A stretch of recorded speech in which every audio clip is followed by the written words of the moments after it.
نحمده ونستعينه ونستغفره ونعوذ بالله من شرور أنفسنا وسيئات أعمالنا من يهده الله فلا مضل له ومن يضلل فلا هادي له وأشهد أن لا إله إلا الله وحده لا شريك له وأشهد أن محمدا عبده ورسوله صلى الله عليه وعلى آله وصحبه وسلم تسليما كثيرا إلى يوم الدين أما بعد السلام عليكم ورحمة الله وبركاته.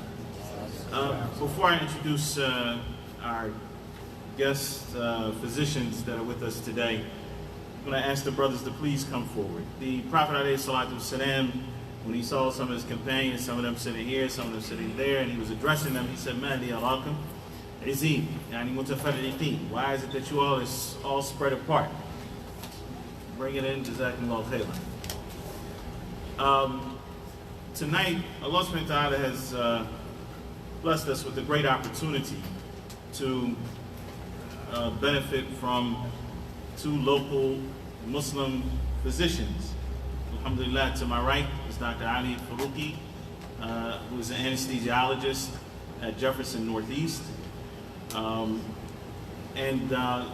me just say this. Even though every doctor specializes in what they, whatever specialty they may choose, that doesn't mean that their knowledge of medicine is limited to that field. So alhamdulillah, we're going to be able to benefit quite a bit. I listened to the two of them talk with each other, and it's amazing the benefits that we can get, just medically as we prepare for the month of Ramadan. To my left is Dr. Imam Malik, who is a GI, gastrointestinal physician at Temple University Hospital. Alhamdulillah, both of them will be sharing with us medical benefits, or maybe I should say be helping us work through how to deal with certain medical issues that many of us face in the month of Ramadan. Allah subhanahu wa ta'ala, as all of you know, has prescribed for us fasting. He says, Ya ayyuhalladhina amanu kutiba alaykum as-siyam kama kutiba ala alladhina min qablikum la'allakum tattaqun. All you believe, fasting has been prescribed for you as it was prescribed for those before you, so that you attain taqwa. And taqwa, as we'll discuss more tomorrow, inshallah ta'ala, the essence of it is that you are putting a barrier between yourself and the displeasure of Allah subhanahu wa ta'ala, such that you don't do anything that subjects yourself to His punishment. And so when you're fasting, you're a lot more conscious about what you're doing, you're a lot more conscious about what you're saying, and you are exercising self-discipline, which is one of the main components of a taqwa. So fasting is a type of ibadah that helps lead towards taqwa. And Allah subhanahu wa ta'ala then goes on to say, أياما معدودات فمن كان منكم مريضا أو على سفر فعدة من أيام أخرى. That Ramadan has been this fast has been prescribed, أياما معدودات, a limited number of days, which we know is 29 or 30 days each year. And then Allah says, but whoever among you is traveling or sick, فَعِدَّةٌ مِّنْ أَيَّامٍ أُخَرَ, then let him make up those days. Meaning he was traveling, so he broke his fast, or he was sick, so he broke his fast. Then let him make up the fast at another time, or other days. So, in other words, what we understand from this is that a person who is sick, the type of sickness that does not allow him to fulfill his obligation of the fast, then that is a rukhsa, or a license, or a concession for him not to fast. Does that mean that everything that we call an illness, including a headache or a toothache, allows you to break your fast? And that, those are some of the things that we'll talk about tonight, inshallah ta'ala. But we will also want to get down into your questions, your personal questions. You may have something that you're dealing with, the medicines that you have to take on a daily basis.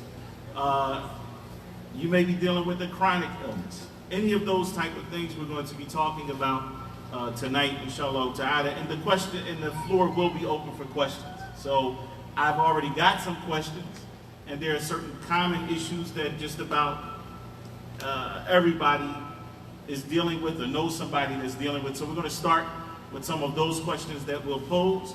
And then if you have any of your own questions, inshallah ta'ala, we'll open up the floor for that. All right.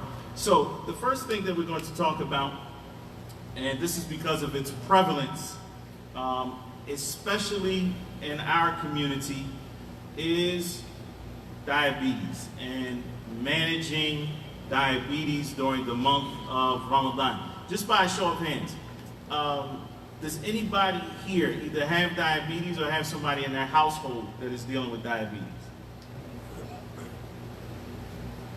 Okay, so that's a significant number. All right, and we can't see the sisters obviously, but I'm sure that there's on the other side as well.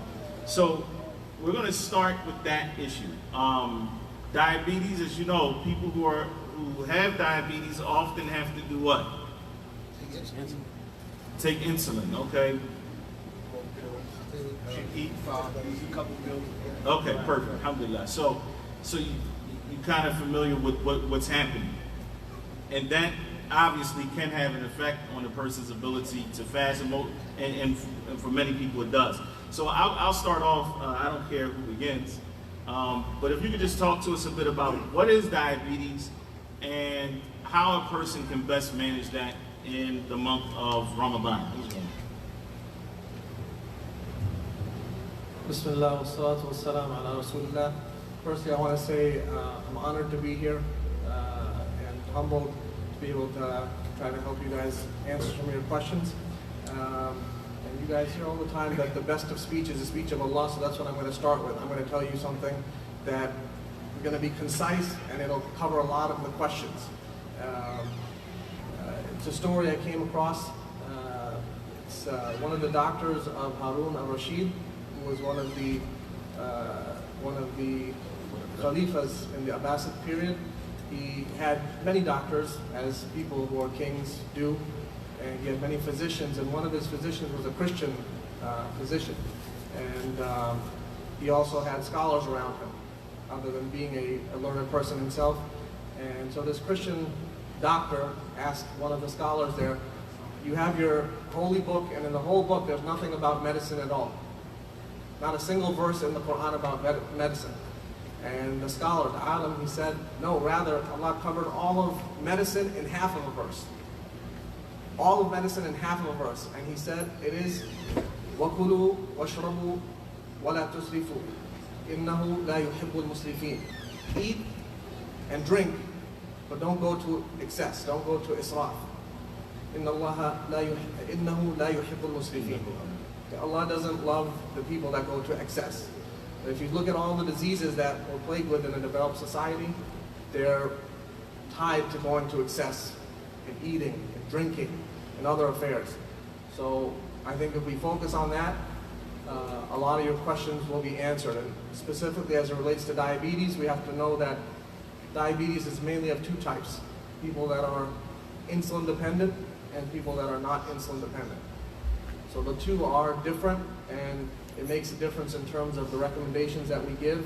I'm an anesthesiologist. Anybody here have surgery before, electively, meaning that you had to schedule something and you had to go to the hospital, have surgery? Well, what do they tell you? Somebody calls you overnight, and what do they tell you? Don't eat or drink. Don't eat or drink anything after midnight. So that's what? Fasting. That's fasting. So I get this question all the time. What medicine should I take? What medicine should I not take?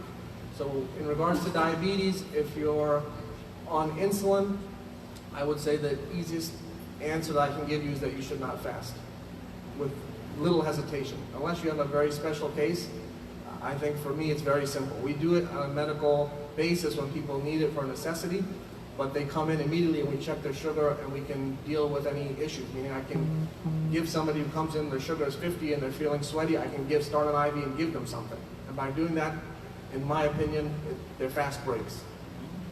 And for people that their sugar is way high, they're not gonna suffer acutely unless it's super high. I'm talking 400, 500, 600.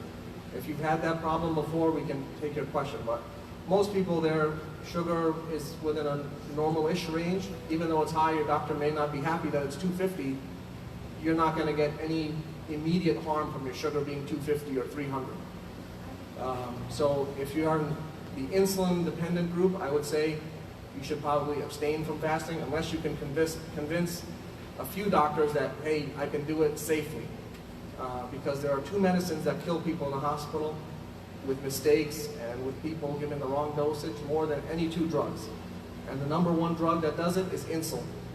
So I would say it's not a light thing, and I know everybody wants to fast and everybody wants to have the opportunity to do that in Ramadan, but you know, it's very easy if somebody doesn't eat and they kind of take their symptoms lightly, that they pass out somewhere and nobody's there to see them, and that's it, they pass away. Some older English-speaking brothers may remember Dr. Saleh. Anybody know that name? Oh yeah, he passed away from hypoglycemia, rahimahullah. So he was diabetic, so it's not something that you should take lightly in Medina.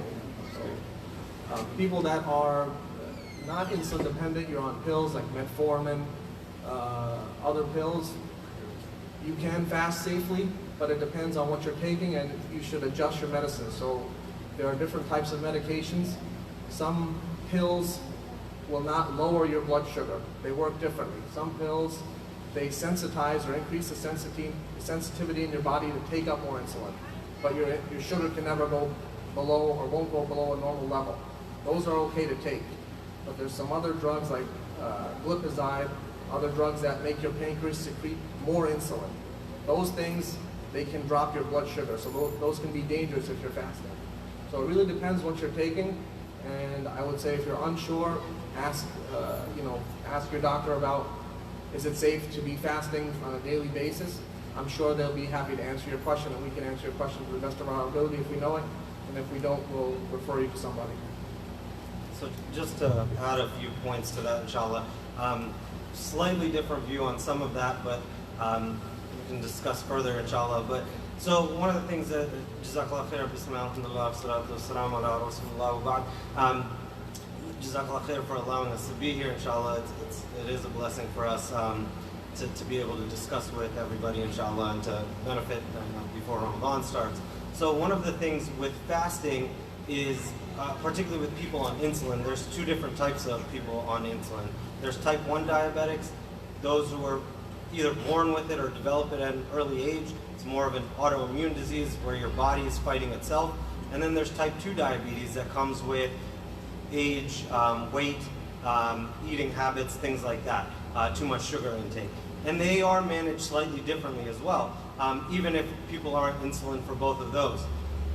Type 1 diabetics, I would tend to agree with Dr. Ali, is that those people are very brittle most of the time, and they can't tolerate those changes as much as somebody with type 2 diabetes. And there's a few studies out there looking at people who have diabetes and fasting. So unless you're super well controlled, it's harder to fast. Now there is some people, I don't know if anybody here is on an insulin pump, meaning they have a little needle stuck inside them. Insulin is continually given based on your blood sugars, and it can be adjusted very easily.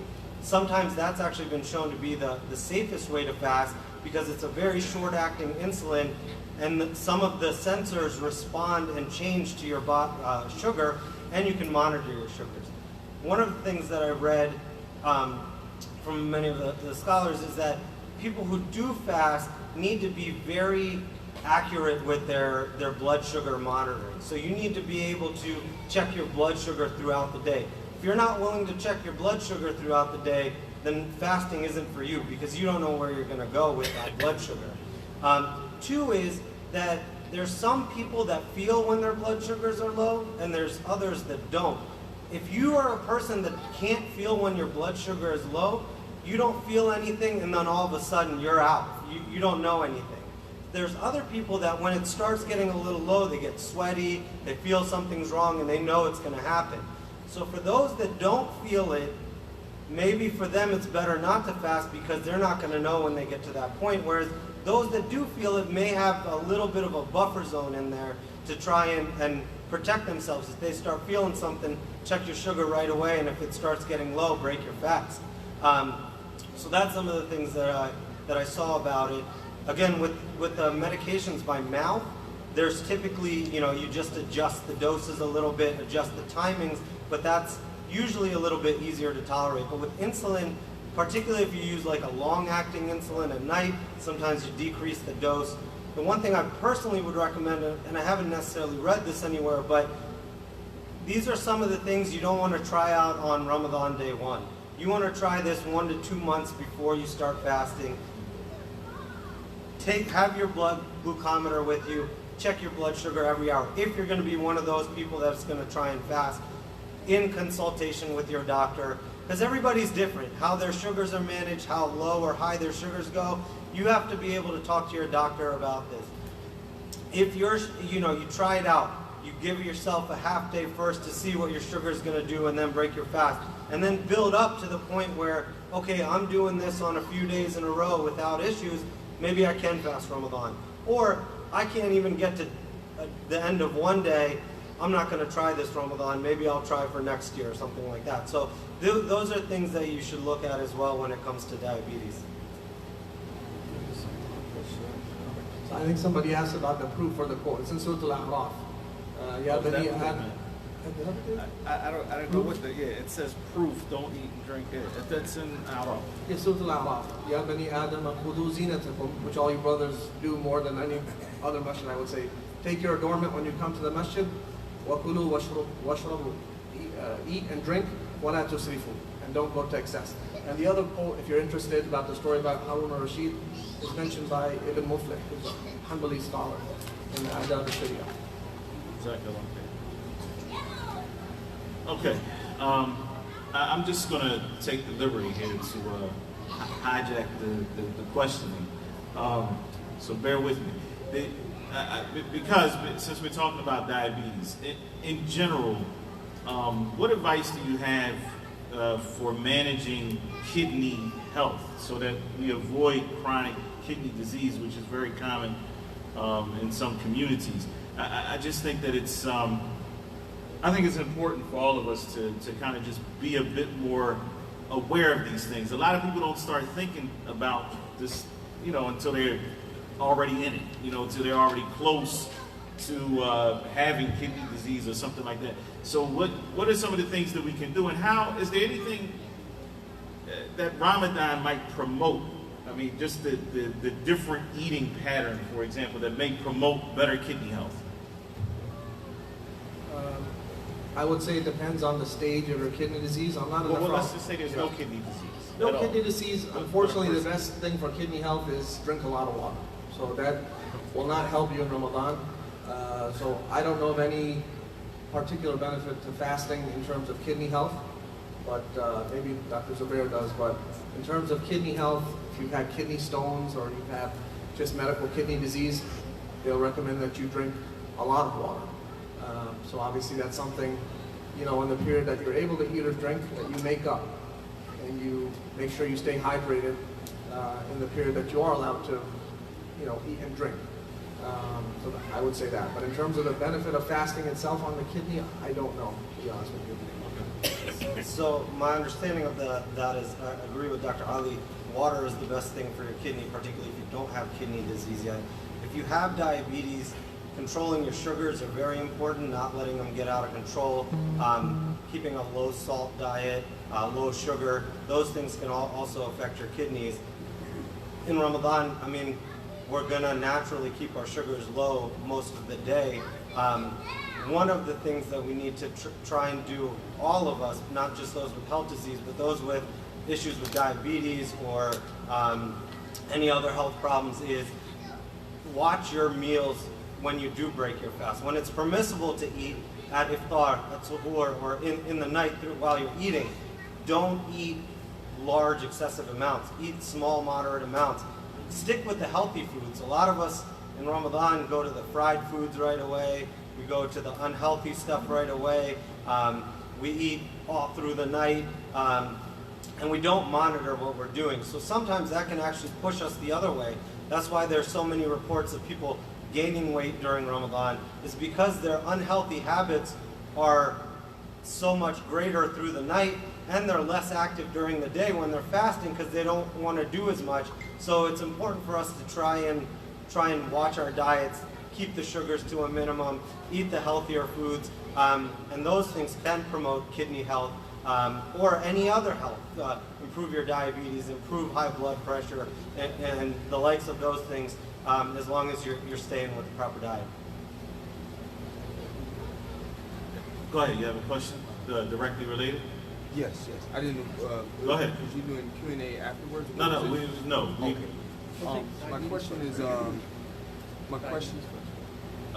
Let's see if this one, and then we get back to it. My question is, in light of the fact that in the Islam and the Muslim community we have a variety of cultural diets. For example, you mentioned like the types of foods that we eat when we do break our fast.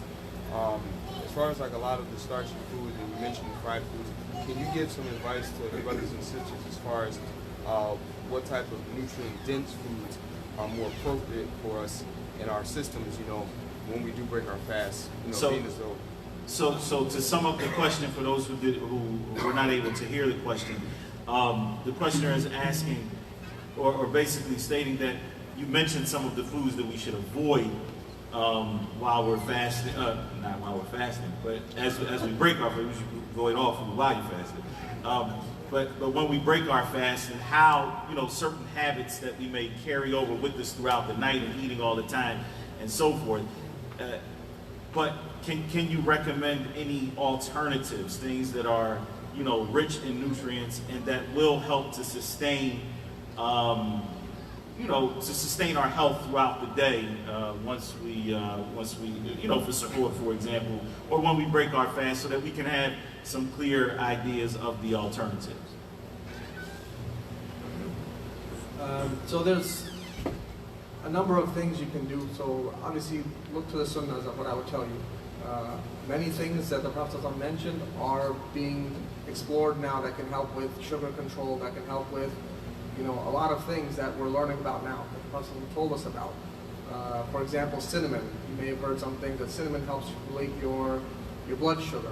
So you may want to look into those things. I don't have all those answers. I'm not an endocrinologist. But a lot of those things you can find, in something like this. This book is available. It's in English. It's published. It's a very old book. I'm sure many of you have read it. So I would return back to that. But in general, everything in moderation would be my answer. If you have something fried, don't beat yourself up. Just have one thing and have something else that's healthy. So as long as you're having a little bit of everything, not too much of one thing, and you're not filling up your stomach. I think most of us know the hadith that the Prophet said something to the effect of the worst thing that the son of Adam fills up is his stomach, and it's sufficient for him. Then he fills it up a third with food, a third with water, and the last third you leave for air. Just leave some empty space there. So I think if most of us follow that, getting into what particular food, I think the door is wide open as long as you do everything in moderation. Yeah, there are certain things that can help as well. Things that are high fiber foods, particularly like vegetables, salads, fruits and vegetables, those can help. Things that digest slowly, complex carbohydrates they're called, they can help to fill you. Like what? What has complex carbohydrates? Like oatmeals and whole grain cereals. Any of these in the evening as well. These can hold you over for a longer period of time. You do want some fat in your diet. You do want some protein in your diet. Lean proteins are obviously better. Baked fishes or lean chicken, things like that are better than the red meats. Avoid the fried foods as much as possible. That's not to say you shouldn't have any, but keep it in moderation. But I think a lot of fruits and vegetables and lean meats, and then some, you can get some pastas or oatmeals in there to kind of go a little bit longer. Or like wheats and lentils. Let me just to follow up on something that Dr. Ali said. The hadith of the Prophet ﷺ, where he says, "Ma mala'a ibnu Adam wi'a'an sharran min batn," that there's no vessel that the son of Adam fills that is worse than his stomach. It's sufficient for him لقيمات يقمن صلبه يعني that he has a few bites that allow his back to stay straight. In other words, you know, that you eat enough that keeps you going. And then the Prophet ﷺ said, and this is interesting. And then the Prophet ﷺ said, but if you must, meaning you want more than just that which keeps you going. If you must, then a third for food, a third for drink, and a third for air, right? And to be honest with you, I mean, we all know ourselves, and I shouldn't even be, you know, saying the hadith, but I mean, it's a reminder for myself before anybody else, that if we follow the prophetic advice, subhanAllah, so many of the diseases that exist here that we suffer from are based on diet. They're diet-based. It's based on how you are eating and what you are eating and how much you're eating. So, and another thing, subhanAllah, is that the scholars of the past, and I don't know, right now I think it's Fudayl ibn Iyad, but Allah subhanahu wa ta'ala knows best, but Ibn al-Qayyim, rahimahullah ta'ala, also quotes this, that there are 4 things that make the heart hard. And in other words, it keeps your heart from being soft and attached to Allah subhanahu wa ta'ala. فضل الكلام وفضل الطعام وفضل المنام وفضل الاختلاط بالأنام. So basically, overeating, over drinking, oversleeping, what did I say?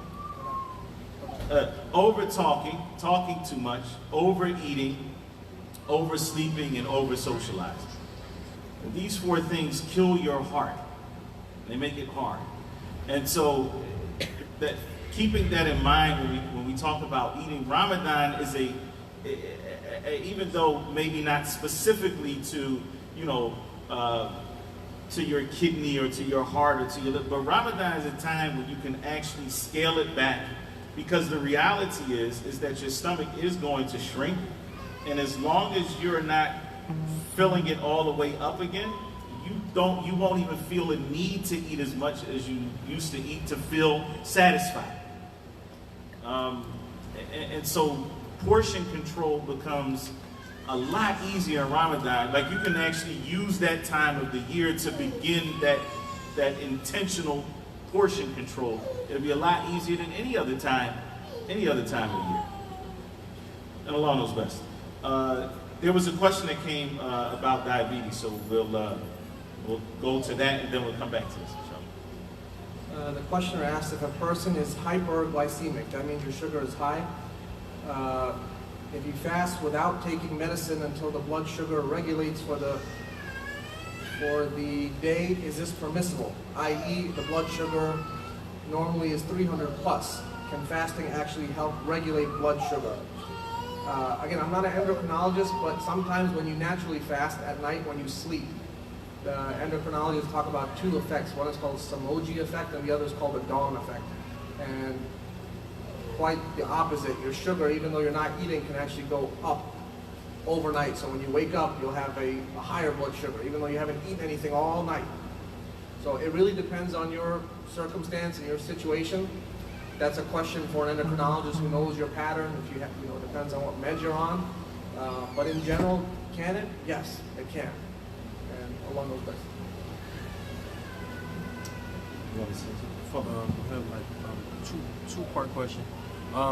What are the symptoms of diabetes, and does exercising regularly help keep that away? Yeah, exercising definitely helps keep away diabetes. Healthy diet and exercise is the best thing. Some of the symptoms of diabetes are a little bit hard. You have to recognize some things, but one of them is excessive urination, excessive thirst. Despite drinking a lot of water, still feeling thirsty all the time. Sometimes you can get headaches, or if it gets way too high, then you're talking about sometimes being confused or kind of losing thoughts. But usually it's more in that having to urinate a lot, having to drink a lot, and maybe starting to feel some like headaches or things. Dr. Ali, anything else? I would say more often than not, medicine changes as time goes on. Sometimes the doctors will come together and decide to move the goalposts. Most people, when they get diagnosed with regular diabetes, they're asymptomatic. They have no symptoms. But they do a blood test and they do something called a hemoglobin A1C. And that hemoglobin A1C gives you a 3-month picture of how well your sugar has been or how high it's been over that 3-month period. Most people that are just non-insulin dependent diabetes type 2 people, they get diagnosed that way. They go for blood work with their doctor and they say your sugar is high, I'm going to send a hemoglobin A1C. And it used to be that the cutoff was higher, and now the cutoff is lower, but it actually was lower before, so they kind of met somewhere in the middle right now. So I think right now it's 7. No, it's 6.5. I think they moved it back up to 7. They keep changing the goalposts. So most of the time, you're asymptomatic. But you should get tested if you have a family history. If you're getting to a point where you're having to go to the bathroom a lot and you're feeling very thirsty, like all the time, then that's a worrisome sign that you should see somebody sooner rather than later. Okay. So we have another question that came from the sister side. If a female had brain surgery years ago and suffers from migraine, seizures, partial blindness, fatigue, and so on, but chooses not to take her medicines daily because she just doesn't, does this mean she has to fast? And is it okay for the sick person to fast on the days they feel they can? This is something discussed with Sheikh Tahir before.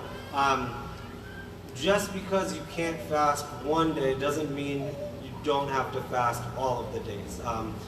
And so if there are certain days you're feeling okay and certain days you're not feeling okay, then the days you feel okay, fast, and the days you don't fast. I think the more important thing in that question is not taking your medicines just because you don't feel like it. A lot of these medicines, not taking them can have ill effects on your body and make things worse and make things harder for you. Now, if you're required to be on certain medicines during the day, and each condition varies, so it's not a blanket statement that you should or should not fast based on what medicines you're on. You have to discuss with your doctor and maybe find a Muslim doctor that you know or trust, as well as someone of an imam or a religious scholar that can help with this, and have a discussion amongst them of, this is my condition, these are the medicines I take, can I adjust the times of the medicine, can I do it before and after, or is this something that if I don't take during the day, I could cause myself bodily harm? And I think it's important to try and get on those medicines or find alternatives that work better for you with your doctor that can help manage your condition. Some of those things, and I don't know the specific details of why they happen or whatnot, but they're important to manage because they can get much, much worse without management now. And some of these things, if you don't manage early when you develop worsening condition, you're never going to get back to more of a healthy style. But if you manage it now, you can prevent complications and stay healthier. So I think that's the more important part of that question. But in terms of fasting on certain days and not, and in discussing with Sheikh Tahir before, there are certain people that are allowed to not fast, but they can fast maybe every other day or every third day based on their status. It's okay for them to do that and then make up some of those fasts that they miss after Ramadan ends. Or those that have a hard time in the middle of summer but can make it up in winter when the days are shorter, it's also permissible to do that based on, again, each case is individual and they should be discussed with both doctors and people of knowledge, not just one or the other, and make that decision based on your individual circumstances. Let me, just as a general rule, if fasting in the day of Ramadan is going to cause your illness to worsen to the point that it is causing you bodily harm, it is haram to fast. It's not permissible to fast because you're not supposed to bring harm to yourself, especially the type of harm that could lead to, death or something close to it. All right, and some people fast simply because of their affinity for the month of Ramadan. And that's beautiful. Wallahi, I mean, that love that Muslims have for the month of Ramadan, it is a beautiful thing. It's not something that people who haven't experienced it can understand. And they almost try to figure out why do the Muslims get all excited about Ramadan? And like, what is there to get excited about? You're not able to eat when you want to eat. You can't drink when you want to drink. You guys got long days and you're out there working. And what is there to be excited about? Because they've never experienced it. And until you experience the beauty of fasting, what it can do for you, if you go into the month of Ramadan with the proper goals, right? My goal is not to get through the day. You know, Allah subhanahu wa ta'ala is going to aid you to get through the day, inshallah. But my goal is to grow spiritually, that through that starvation of, you know, my flesh and blood, I'm able to feed my soul. And you actually taste the sweetness of fasting, no pun intended, but you taste something when you fast, subhanAllah, that we get excited. And so what happens is, for a person that's done that for 30 years, 40 years, and then you tell them, no, this Ramadan you can't fast. It's like, nah, I'll die fasting, whatever. I just want to, you know, I want to die pleasing Allah. But that's not the right thing to do. And this is why the scholars mention that if that fast is going to lead to bodily injury, then it is actually haram to fast, and that a person can make that up at a different time. As Dr. Zubair mentioned, there's some people that can't fast 16 hours in hot weather, but they can fast for 12 hours in cold weather. And so Allah subhanahu wa ta'ala has given us that concession for those who cannot fast on those long days, but can make up that fast in other days. That we have plenty of winter in Philadelphia. You know, plenty of days where you can fast, you know, by doing Mondays and Thursdays for 10 weeks. That'll be 20 days right there, you know, for 10 weeks. And we're talking about, you know, November to January, you're talking about 11.5-hour days. And it's cool. Like, you're not going to worry about, you know, feeling dehydrated and so forth. So, you know, that was just to kind of further elaborate on that last part of the question, which was about the permissibility of the sick person fasting. So a sick person can fast if that fast is not going to harm them, but they can also leave off the fast and fast at another time, depending on their illness. Let's start like this. Brother. Common question. Thank you, Slam. That long to about 3 years. One of my first questions is, I'm a retired welder, both in extreme heat and extreme cold. Yeah. I'm retired now in 2016. I got a lot of younger brothers coming up down from passing down, especially young Muslims. Yeah. When I was younger, my thing was trying to be pious, oatmeal, bread, and tea. And to another stage, as I got older, said, use protein because I eat a heavy, so all meat. Can you elaborate on that a little bit? The second question was, with those around the Muslim community, at a certain age, you don't have to fast, you're too old, where's that certain age at? I'm 65 and I still feel like I should kick it.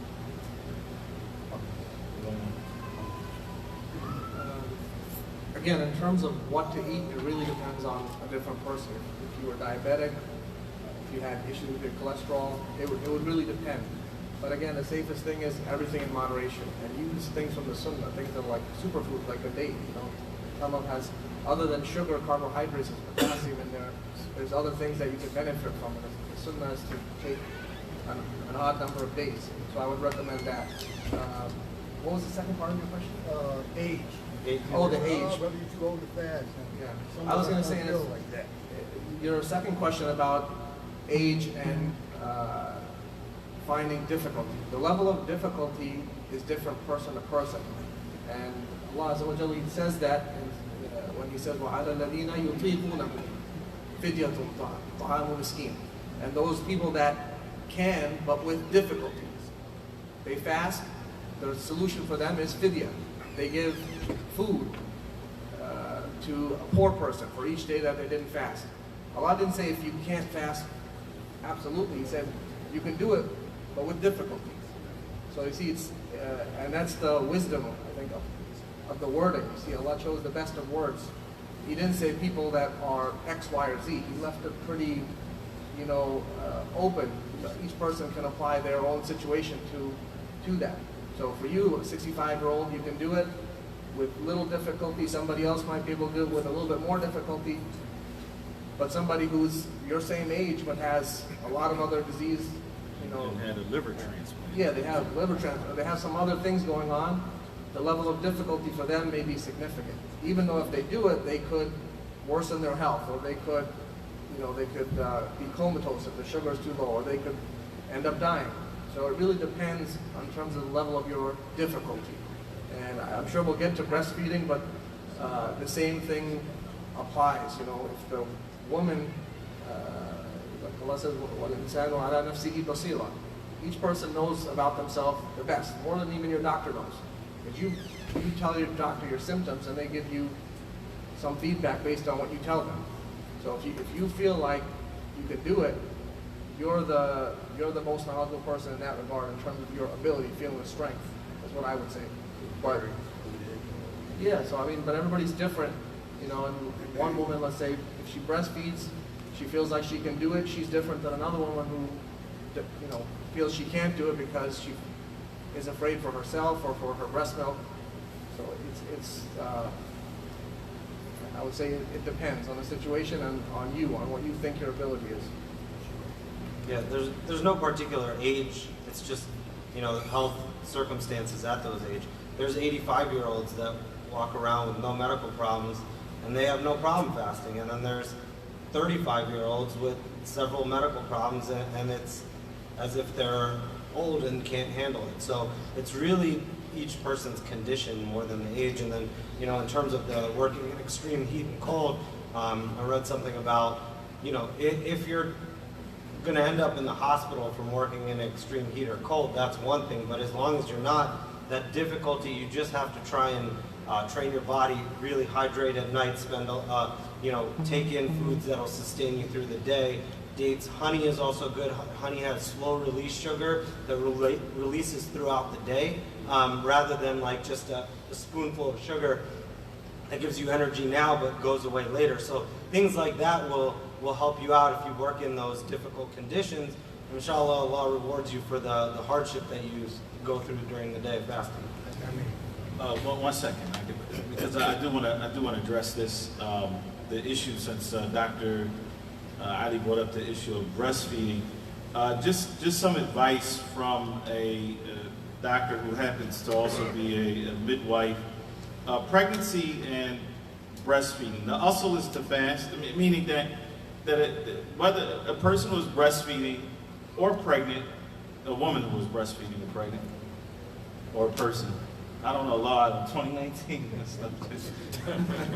They said chest feeding now, not breastfeeding. Allah Adam. So that they should fast. They are not diseases, but vulnerable states. Most women can fast safely during pregnancy if they hydrate well. And you keep hearing this issue of hydration. That being said, honestly, and this is something that can help tremendously. If we can wean ourselves off of sugary drinks, it will help you tremendously, because you'll get addicted to water, and this is what you need to hydrate. Those sugary drinks are they're problematic. And if you can also get used to the taste, like even if you drink coffee and you need coffee, some of us do, if you can start getting used to the taste without sugar, you actually enjoy it more. But that's my own personal experience. These guys disagree. But I'm telling you, it has a better taste without the sugar. So anyway, to be successful, so most women can fast safely during pregnancy if they hydrate well. To be successful, they need to focus on diet and rest. Okay, so it's not just, and that's why it's going to be very different from woman to woman. If this is a pregnant woman who's also working outside of the home and her job is causing her stress, and she's, her fasting is going to be different than, a sister who's not doing that. When Ramadan falls in the summer, more women will find fasting too difficult. They can try alternate days. At the end of the day, they need to listen to their own body and not compare themselves to other women. And this is what Dr. Ali was saying when quoting the ayat, "Insan ala nafsihi basira," that every person is more aware of their own selves. In my experience, more women err by pushing themselves too hard than by not trying hard enough. Many women have difficulty because they are so busy cooking and cleaning for the husband and children that they get very little sleep. Men need to pick up the slack and reduce their expectations. Can we edit that part out? Walk that back. In addition, women need to keep cool and reduce activity in the daytime. So that's also another very important part, especially for sisters that are breastfeeding or pregnant. There's ways that you can manage it so that they can fast. Medically complicated pregnancies should be evaluated individually to the end of it. Fasting during breastfeeding is associated with reduced milk supply. Hydration is key. Again, many women will be forced to supplement with formula to prevent infant malnourishment. In my opinion, the baby has a right to the best milk, which is breast milk. Therefore, if all of our fixes, including intermittent fasting, do not result in a sufficient milk supply during the time when the baby is exclusively breastfeeding, first 6 months, then she should make it up later. The point here, and we could go on and on, but the point is that for some reason it became common in certain communities that women who are breastfeeding or pregnant do not fast and they don't make up the fast. And that is a very minority opinion amongst the scholars. It does not seem to be closest to the evidence. The evidence seems to suggest that they would be treated similarly to the person who is fasting or who is ill. Excuse me, to the person that is traveling or ill. That is, that if they want to and they can, and it's not going to harm them or their child, that they fast. And if they want to make it up later, then so be it. But not that they are totally exempt of the fast. Allah subhanahu wa ta'ala knows best. While they're reading that, I have a question for the youngsters. I've been waiting here for a long time. What was the first battle that the Prophet ﷺ fought against the pagans from Makkah? What's the first battle that they fought against them? If you know, you can raise your hand. The first major battle. Nobody? Raise your hand. Come on, youngsters. All 10 of y'all. Youngster, yeah. 20 of y'all. Badr. And why did I bring that up, Badr? What month was Badr in? It was in Ramadan. So to your point about working in the heat and things of that nature, we live in a relatively temperate environment. You have a special situation, but in general, even if it's in the summer, it's not 120 degrees like it is in Medina, and sometimes we don't live in a culture where things shut down in Ramadan, but that definitely is the culture in other places. People start working 8 to 1, 8 to 2, you know what I mean? It's just like a 4-hour day or a 6-hour day, and the rest of the day they're just sleeping. That's not something that's good for your body, and it's not something that, that is recommended, obviously. It's not great. There's a question here. Oh, sorry. Yeah. Go ahead. Then we... So, Church Strauss disease, or DGPA, PGA.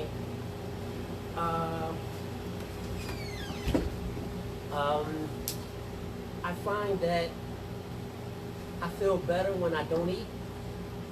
I have a lot of food allergies. So when I'm not eating, I feel best. Normally, throughout a day. But when I have to eat, I have to eat. So I can start a day and I'll be fasting. But then at 4 or 5 o'clock, I kind of get, you understand what I'm saying? And normally, if I'm not eating, I feel I'm great. That's when I feel best. Because it attacks my, Yeah, the brother said he had Strauss. It's a type of vasculitis? Yes. Okay. That question would be for somebody who's a rheumatologist or, specialized. But again, what you mentioned is, at the end you said, you know what I mean? I agree, well, I don't know what you mean. Because you would know better than anybody else. I don't know what you mean, honestly. I'm not trying to be funny. I don't know what you mean.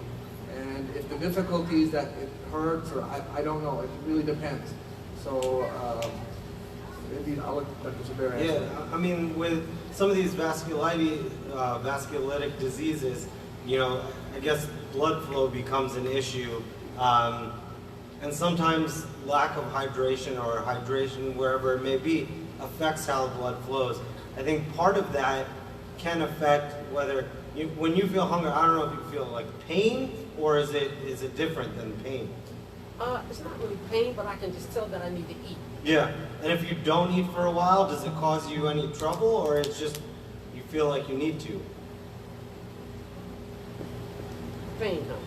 Pain comes, right? So the pain is related to the vasculitis there, probably related to starting to get a little dehydrated, less blood flow causes issues. That can be a serious issue. So either the thing, and when you start feeling it. So you could either try and fast, and as soon as you start feeling, if you start feeling that, because you're going to get to that pain, break your fast when you feel that.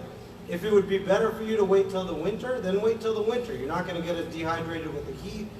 Days are shorter. So I mean, you're going to have to figure that part of it out with your doctor, obviously making sure that they feel that's okay, because that pain can be a serious issue if the pain comes. So do what it takes to avoid the pain, I would say. Let me just qualify that. You should start every day fasting.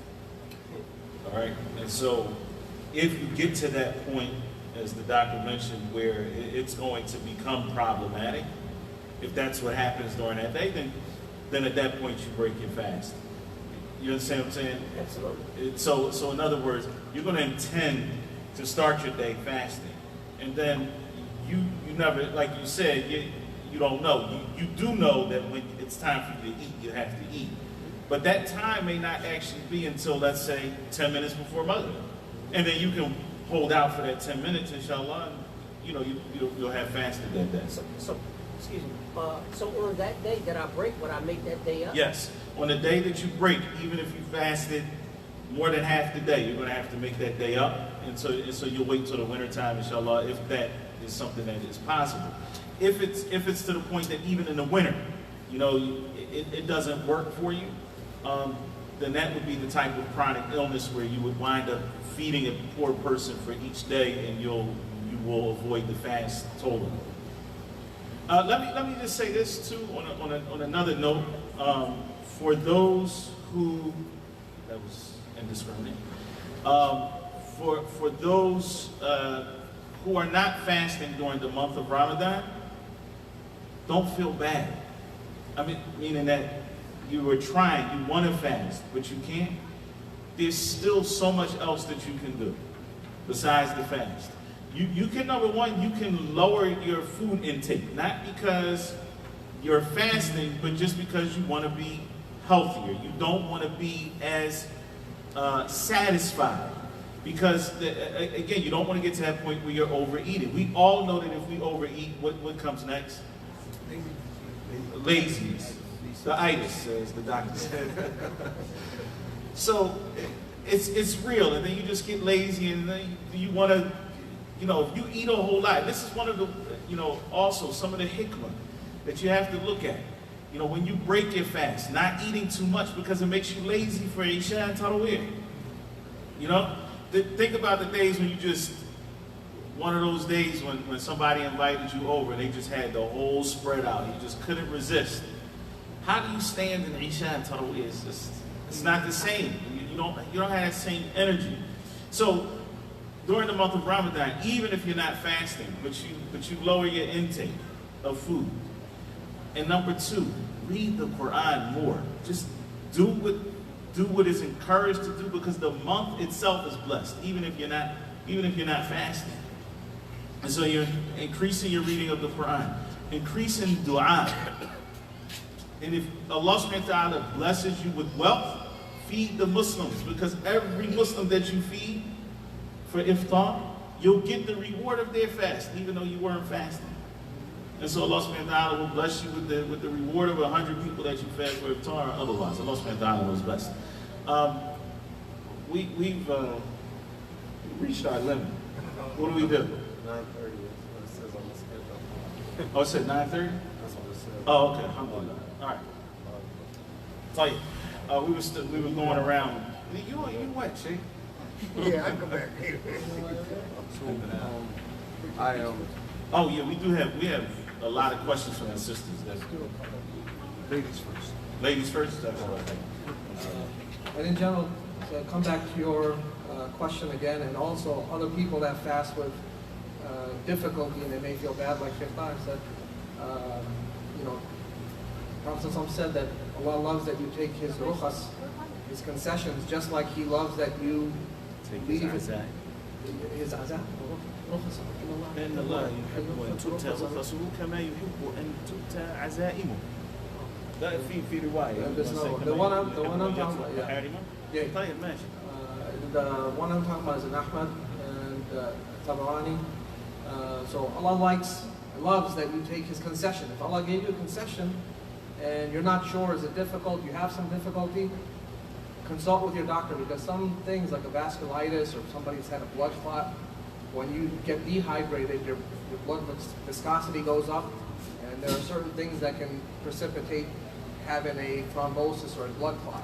One of those three main things is being dehydrated, your viscosity. So if you're dehydrated, your blood viscosity goes up, you're putting yourself at risk. How high is that risk?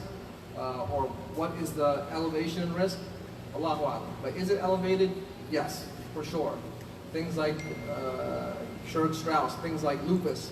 Because people that have those type of things can get thrombosis, like they can get a cavernous sinus thrombosis. They can get thrombosis inside one of their veins inside their belly, splenic vein thrombosis. So those type of things, even though you've never had it, you need to talk to your doctor and say, how likely is it, or how possible is it that I could have this if I don't drink anything for 14 hours? I think we're at 12, 13, 14, something like that this year.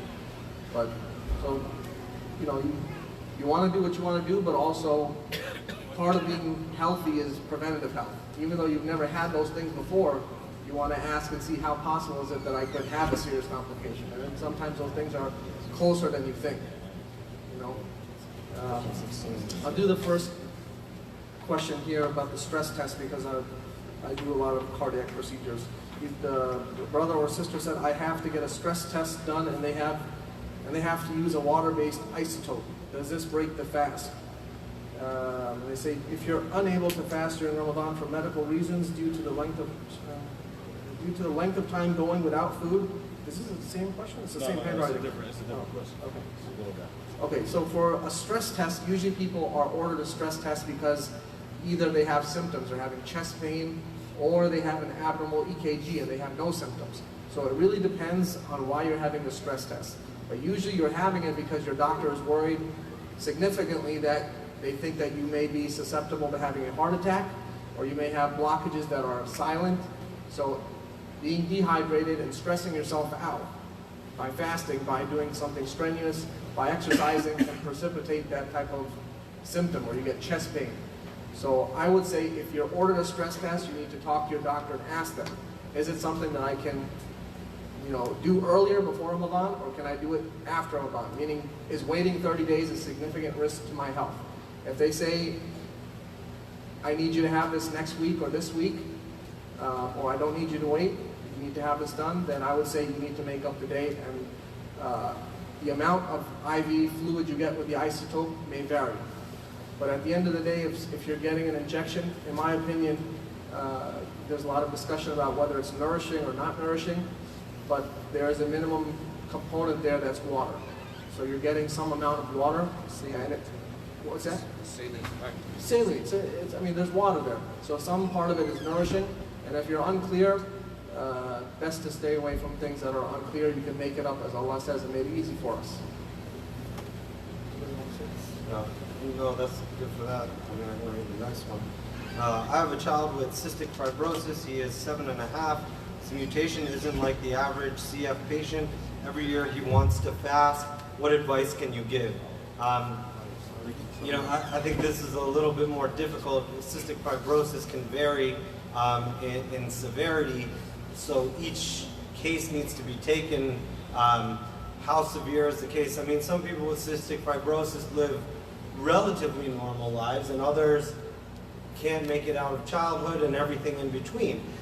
So it really matters how severe it is, how much that dehydration affects them, because there is a lot of mucus that happens in cystic fibrosis, and that can get worse with dehydration. So it's important to talk to the doctor, but you know, at 7.5, maybe it doesn't even need to fast at this point. So maybe you can encourage them to do short days or have some kind of minimal, you know, minimal fast for them, a few hours, and give something special to them anyway.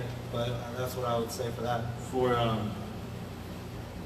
what our scholars taught us in terms of fasting for children is that we follow the same pattern that we follow with the salat.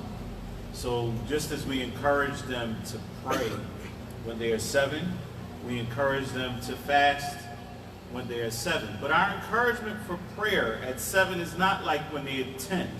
The encouragement at 7 doesn't mean that when Fajr is at 4 o'clock in the morning, you go start sprinkling water on their face and tell them to, you know, get up at 7 years old. It's the idea of beginning to pray. Come on, let's pray together. So they're awake and they pray with you. And yes, maybe if they're not going to school that day, it's a weekend, and you know, but it's you're easing into the situation so that by the time they're 10, right, prayer is their thing. They do it without you asking them, without you probing, because it's become a part of who they are. So the fast is similar in that regard. When in the summertime, and like these days coming up, which are 15.5, 16 hours that we're looking at fasting this Ramadan, and the child is 7 years old, even encouraging them to fast the entire day may not be the wisest thing to do, especially if we're talking about a child with a medical condition. What you can do, as Dr. Zubair mentioned, is, you know, have them fast for a certain portion of the day so that they catch the last part of the day. So they may fast from 4 o'clock until Maghrib. And so they feel special. They feel like they're part of the family. When everybody's around breaking fast, they felt like they did something. And they did, mashallah. And even that's what I'm saying is that even our scholars used to tell us that that's how their mothers and fathers used to do them, you know, 70, 80 years ago, that they would take them in that same way, gradually introducing the fast to them, so that by the time they are actually responsible for fasting, it's not a shock. And that's what happens to some parents. A brother came to me yesterday and said, you know, his daughter's 10 years old, she's menstruating, she's pubescent. And well, you know, we never really talked to her about fasting, and now what are we supposed to do? Well, now we got a lot of cleanup to do, because she's responsible now. The angels are writing. You know, and we have to, you know, and I've mentioned this on several occasions, but we have to stop following, you know, another system that was, you know, basically imposed on us to tell us, well, they're adults at 18 and they can, you know, do haram stuff at 21 and, you know, all of that. No, our children, from the time they hit puberty, they are responsible in front of Allah subhanahu wa ta'ala. We don't have any magical number out there. And so we have to, you know, our number is 7. This is when we start, you know, encouraging them to you know, fast. Allah subhanahu wa ta'ala knows best. Sure. So, when you were mentioning about as far as the ayat that said, your teeth were like it's difficult. No, so how does one draw the line? For example, a patient who has sickle cell C hemoglobin, not sickle cell anemia, but sickle cell C hemoglobin, but they're worried and they were just hospitalized. They were suspected to have pulmonary embolism, and they didn't find an embolism, but you were mentioning about the hydration, and you were also mentioning about, or they were also informed about the viscosity of the blood. So in light of that and that ayat, should they do the fidya, or do you think that they should consider or look into the possibility of making it up in winter But at the same time, even in winter, if the days are shorter, there's still a concern for the hydration of the blood and other matters that, you know, and the patient is like around 40, 42 years old. With sickle cell C, Yeah, with sickle cell C, you'll get less crises, like a chest crisis or acute pain crisis.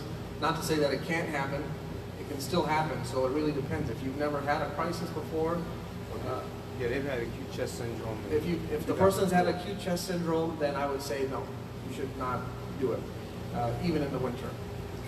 However, if you think you've done it before in the past and you've proven me wrong, you can try it. But again, I would say there's a risk there, and each time the risk may be multiplied. So it really depends. You know, some people, they just have sickle cell trait, and they don't have the disease, and they've never had any problems. They've just been told by their family, it runs in our family. But they personally just have sickle cell trait. For them, I would say yes, you can try it, but it really depends on the person. You know, especially if you had a chest crisis before, the person's had some type of severe reaction, you know, I would say no, you should not. Yeah, I agree. Any type of sickle cell crisis in the past, you're at higher risk to develop another crisis in the future. I mean, I think part of it is, you know, anybody with sickle cell should be working with a hematologist. If they're not, they should be. But your hematologist is going to know your case the best. And I think it's important to discuss exactly what fasting you're doing at this time or in the winter with your hematologist, because that's their specialty. They know how much it's affected you, what your risk of being affected is again. So that's definitely an individual thing, but in general, if you've had a crisis at any point, whether it's acute abdomen or chest or whatever else sickle cell crisis you may have had, or thrombosis from it, which is a blood clot, then my intuition would be to say don't fast, particularly in the summer, because hydration is the biggest part for sickle cell. Maybe in the winter when it's colder and you're going to keep it, but you'd have to talk to your hematologist and get that one cleared. The last part, the last part was for the one who does the fidya in that situation, are they rewarded likewise the person who fasted when they do fidya? Is the reward, like, do they still get the reward? So, to answer that question, which kind of ties into some of the other questions that have been asked, is a person who makes fidya, do they get the same reward as the person who fasted? The fidya is a substitute for the fast. When we say fidya, we're talking about, what do they call it? Expiation. It's basically a monetary, expiation in this sense, for not being able to fast, right? And so here the answer is fadlullahi wasi', that Allah subhanahu wa ta'ala's bounty and His grace is expansive. We can't put we're not going to put any limits on that. And how Allah subhanahu wa ta'ala rewards a person is based on the intention. A person may fast the entire day, and their reward is not the same as Allah subhanahu wa ta'ala said in the Hadith al-Qudsi, when talking about fasting, illa as-sawm fa innahu li wa ana ajzi bih. That all of that part of the Hadith, but all of the deeds that a person does are multiplied 10 to 700 times, the reward for it, multiplied 10 to 700 times, except for fasting. It's for me, wa ana ajzi bihi. It's for me and I reward for it. In other words, that it may be well over 700 times. But a person may, during their fast, do things that absolutely destroy the reward of their fast, like lying, which totally destroys the reward of one's fast. Doesn't mean the fast is invalid, but it means that they don't get the reward. So will the person, who makes fidya get the same reward as a person who fasts? Allah subhanahu wa ta'ala knows best what that reward will be for any of them. But the truth of the matter remains that all of actions are based on the intention. So if the person's intention was to fast, but they just really just didn't have the ability and they do a 50, and Allah subhanahu wa ta'ala rewards them for that. So the other question though, that is, it's broad. It says if you're unable to fast during Ramadan for medical reasons due to the length of time going without food, however, you can fast during the winter months. Does this person have to still make an expiation, meaning feeding people? And the answer is absolutely not.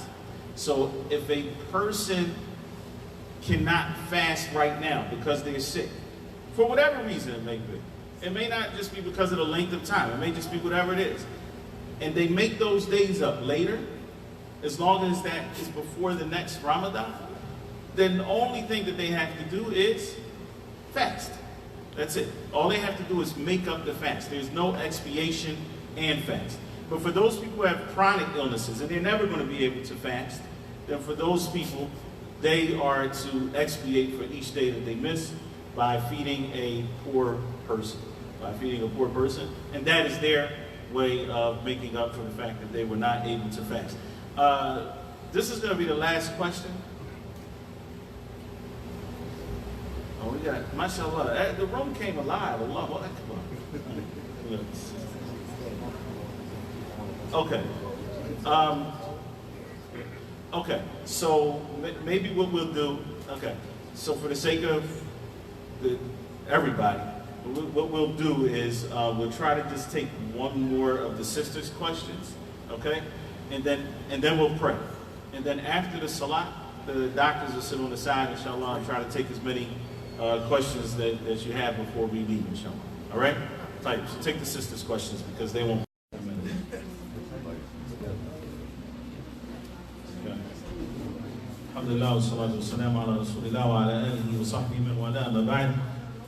To continue the previous session that we had on medical issues related to the month of Ramadan, we have with us Dr. Imam Malik, who is a GI, gastrointestinal physician at Temple University Hospital. And as we mentioned yesterday, it's a blessing from Allah subhanahu wa ta'ala that we get the opportunity to have physicians in our community that will address the issues directly related to the month of fasting. This particular question that we have in front of us, dealing with the volume check. This question says, if a person has vertigo, is it okay for them to fast? Can you tell us what vertigo is before you answer that question? This one also says, if a person is suffering from vertigo and then became dizzy, what advice do you have as far as continuing to fast? Jazakallahu khairan.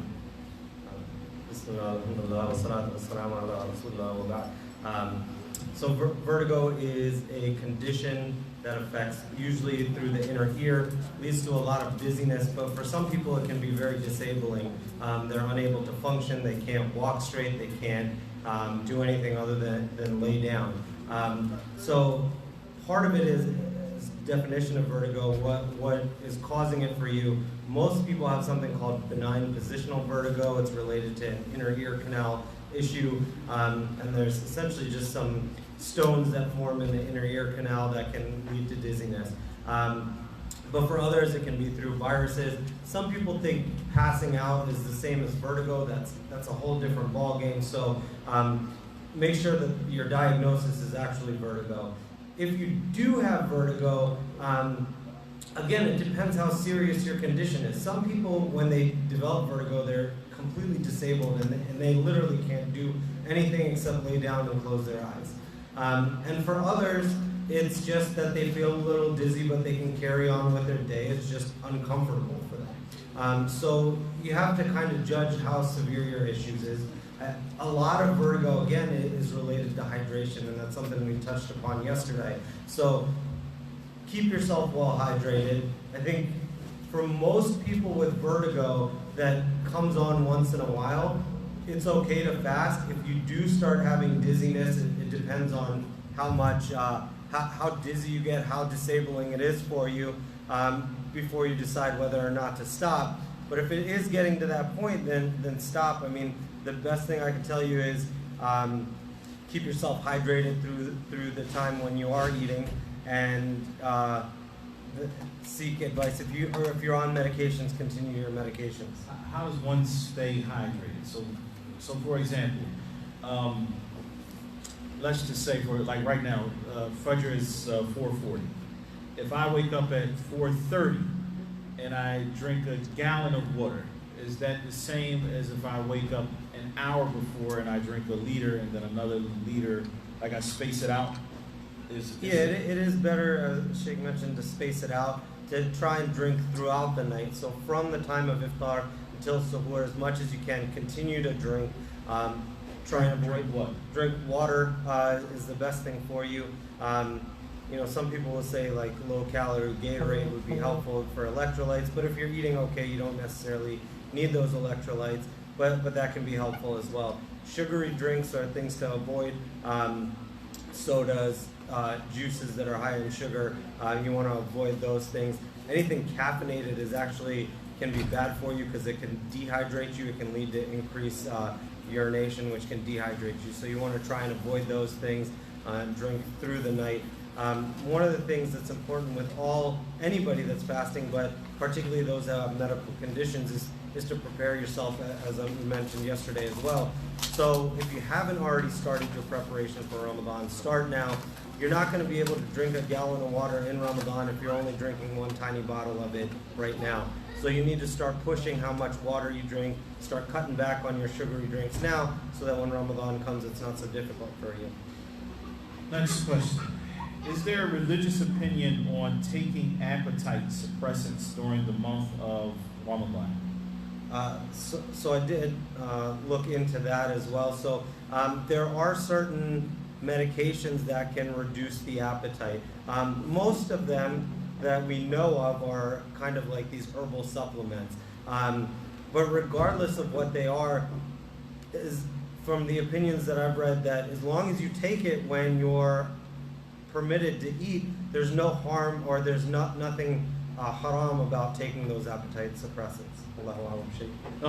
That's true, and the scholars, even from before now, I mean, I think it's like a newer thing over here in Long Island, but they used to call them the Ramadan pill 20 years ago, or even more than that. And it's basically, as Dr. Zubair mentioned, several herbs or vitamins, B12s, and so forth, that help to repress, you know, those feelings of hunger.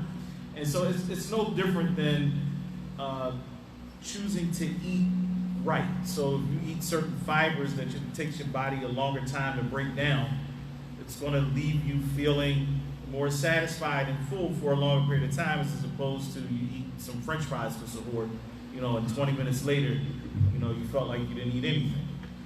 Right. Okay. I didn't get any more questions from the sisters, but from the brothers, there's a recurring question that was not dealt with yesterday, and that is the issue of high blood pressure. So if first you could just talk about some of the things that maybe are common reasons why we get high blood pressure, and second of all, how to manage that in Ramadan. Yeah, so high blood pressure can come from a lot of things. A lot of it has to do with diet-related things. So a high salt diet is not good for you. Gaining a lot of excessive weight can lead to high blood pressure. Not controlling diabetes can lead to high blood pressure. Even kidney disease, things like that can lead to high blood pressure. Some people just have high blood pressure without any of these causes. Genetically? Genetically, yeah. Genetically, you can have high blood pressure and you don't have any of those things. The best thing to do to control it is, one, low salt diet.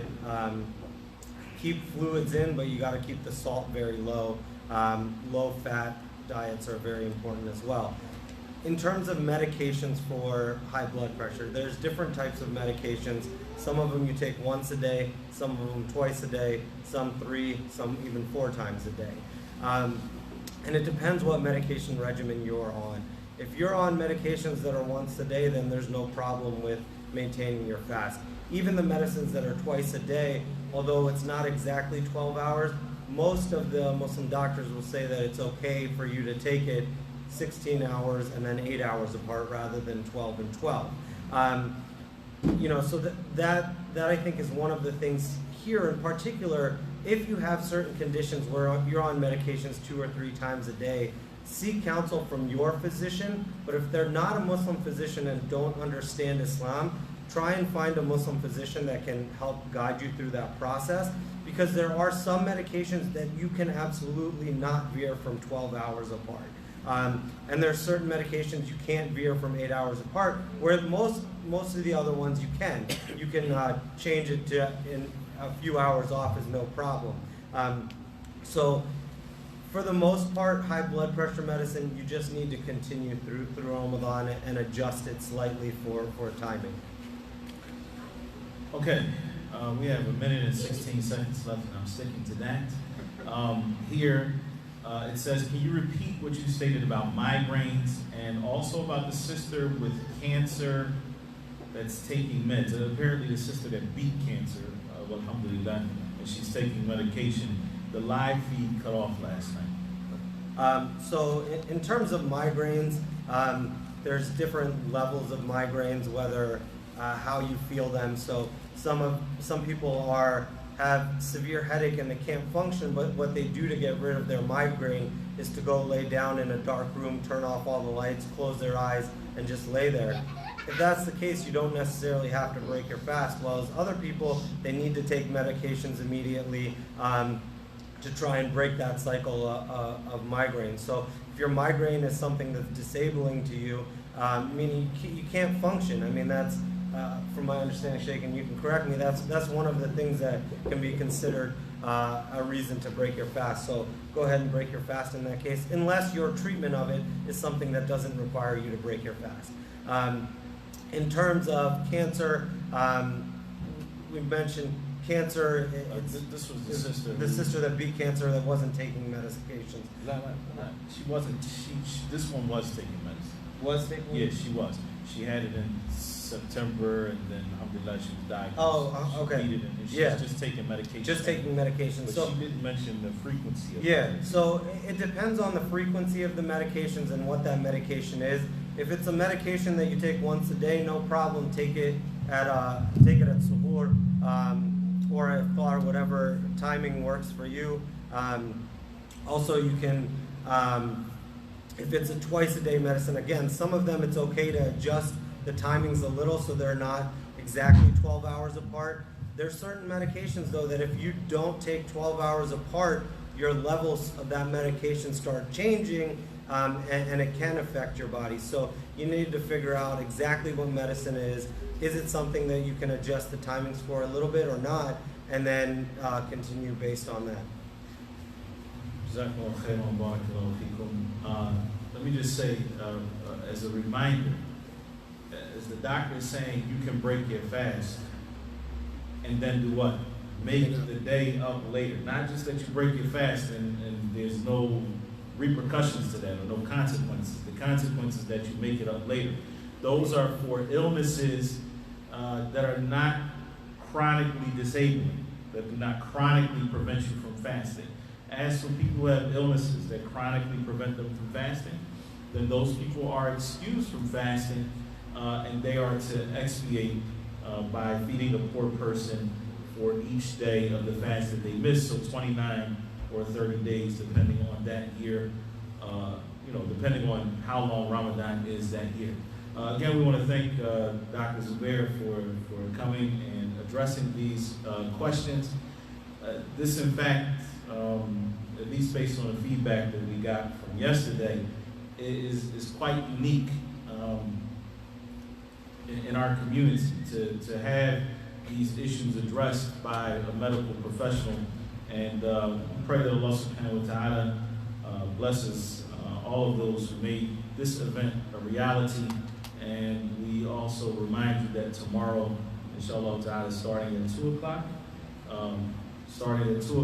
and up until Asr, there will be 3 more lectures, inshallah ta'ala, to conclude the pre-Ramadan lectures. May Allah subhanahu wa ta'ala bless you all for coming out. May He increase us in knowledge and forgive us our sins. Subhanallah wa bihamdihi, shalom ala anta, astaghfiruka wa atubu ilayk.